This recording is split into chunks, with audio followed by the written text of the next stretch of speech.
তো ডিস্টেন্সটা কমে আসতেছে আমেরিকার সাথে। এখন ইন্ডিয়ার সাথে যদি আমেরিকার ডিস্টেন্স একেবারে জিরো হয়ে যায়, এখনও কিছু আছে, তাইলে কিন্তু এইটা আমাদের জন্য একটা বিপদ হইতে পারে।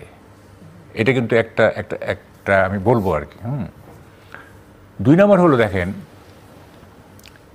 সেনাবাহিনী যেহেতু করিডোর দিতে চায় নাই, আমাদের ওয়াকারুজ্জামান সাহেব করিডোর দিতে চায় নাই, সুতরাং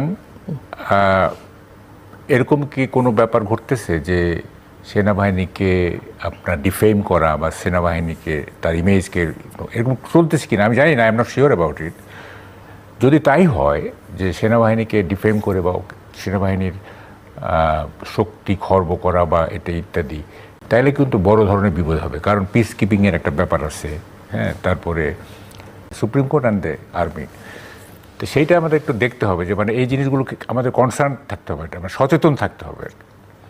আচ্ছা, চায়না আমেরিকার ব্যাপার দেখেন, ফর এক্সাম্পল, যে আমেরিকার প্রেশারে বা তাদের কথা মতো আমরা আকসার যে সময়গুলিতে আমরা সই টই করলাম, হ্যাঁ, তাইলে কি হবে?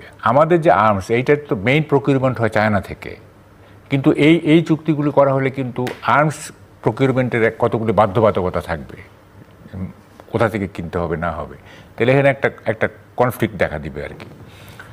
সবটা মিলে মানে আরেকটা বড় ব্যাপার, যেটা আমি প্রথমে বলতেছিলাম, যে Turkey is becoming a super power in this region, day by day, gradual in this region, হ্যাঁ, সুপার পাওয়ার, বিশেষ করে মানে ধরেন যে ইসলামিক কান্ট্রিগুলো বা এইসব এলাকায়। এখন টার্কি আমাদের দেশের ব্যাপারে খুব বেশি মাত্রায় ইন্টারেস্টেড হয়ে যাচ্ছে, এবং আমরা কতটুকু টার্কিকে অ্যালাউ করব, এটার কিন্তু একটা this much and not this far and not further, এরকম একটা কিন্তু সব কিছুতে this far and not further কিন্তু থাকতে হবে। হ্যাঁ, আমি যদি একেবারেই লাগাম ছেড়ে দিই, হ্যাঁ, যে এটা মানে একেবারে ফর ইটার্নিটি, তাইলে তো হবে না। একটা সব কিছুতে beat America, beat India, beat মানে Myanmar, any country, this far and not further, হ্যাঁ, তাইলে হবে কি সব কিছুতে একটা ভারসাম্য থাকবে, সব কিছুতে একটা ইয়ে থাকবে। আমাদের ডিপ্লোমেসিগুলি না, যেমন গত রেজিমে কি হয়েছে, গত রেজিমে this far and not further ছিল না। হবে যাতে কোনোভাবেই কোনো external force, whatever it is, external force যাতে এমন কোনো মাত্রা ছাড়িয়ে না যায় যেটা আমাদের ইন্ডিপেন্ডেন্স অ্যান্ড সোভারেন্টির উপরে একটা বড় বিপদ হতে পারে।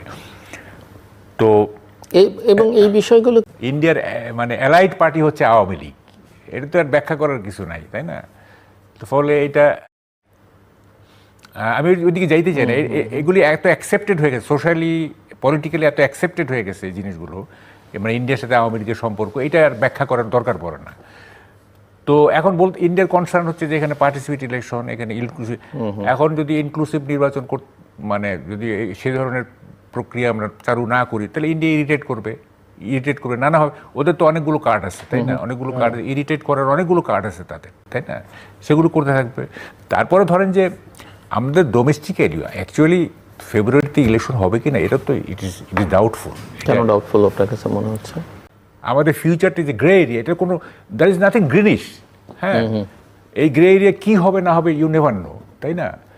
এখন কতগুলি দেখেন না, কতগুলিতে জিনিস এখানে কনফ্লিক্ট আছে। তো যেমন ধরেন যে গণভোট কবে হবে, এটা কি নভেম্বরে হবে না ইলেকশনের দিন হবে, মেজর প্রবলেম। তবে পিআর অর্থ রিজলভ হয়ে গেছে, পিআর নিয়ে খামাখা জামাতে এসব করছে। 2 মাস আগে তাদের ক্যান্ডিডেট ডিক্লেয়ার করে বসে আছে, আমরা ছাপছি 296 জন ক্যান্ডিডেট, এরপরও পিআর করে, মানে এটা আমরা কিছু বুঝি না আর কি। এটা তো নাহিদ বলেছেন জামাত প্রতারণা করেছে জনতার সঙ্গে। না, এটা তো আমি বলছি আমরা যেদিন 296 জন ক্যান্ডিডেটের নাম ঘোষণা করলাম কনস্টিটিউয়েন্সি ওয়াইজ, তো এরপরে টকশো তো আমি বলছি, তো এই আমরা যে ছাপলাম এই যে ক্যান্ডিডেটগুলি, তো এখন পিআর কিসের? হ্যাঁ, তো প্রতারণা ঠিকই, তো ওরা ঠিকই বলছে, এটা এই পয়েন্টে তো অ্যাটলিস্ট প্রতারণাই। এখন এখানে যদি প্যাচ লাগানোর মতো কেউ থাকে, হ্যাঁ, এবং হইতে পারে, আমি যে বললাম যে পার্ট অফ গ্র্যান্ড ডিজাইন, হইতে পারে কোনো প্যাচ লাগাবে কেউ, হ্যাঁ, কে লাগাবে আই ডোন্ট নো, হইতে পারে প্যাচ। জানেন, এটা খুব সিগনিফিকেন্ট। আপনি এগুলো কতগুলো জিনিস না কেউ খেয়াল করে না আর কি, ছোট ছোট জিনিস। ইউরো সাহেব তো ওই যে বিবিসির সাথে বললো যে nobody defines how long will continue.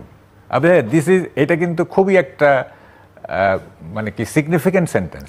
জনগণ হ্যাঁ, এরকম কথা সাবকনশাসলি করুক বা কনশাসলি করুক, বলুক, যেভাবেই বলুক, তার মুখ থেকে আসছে তো কথাটা।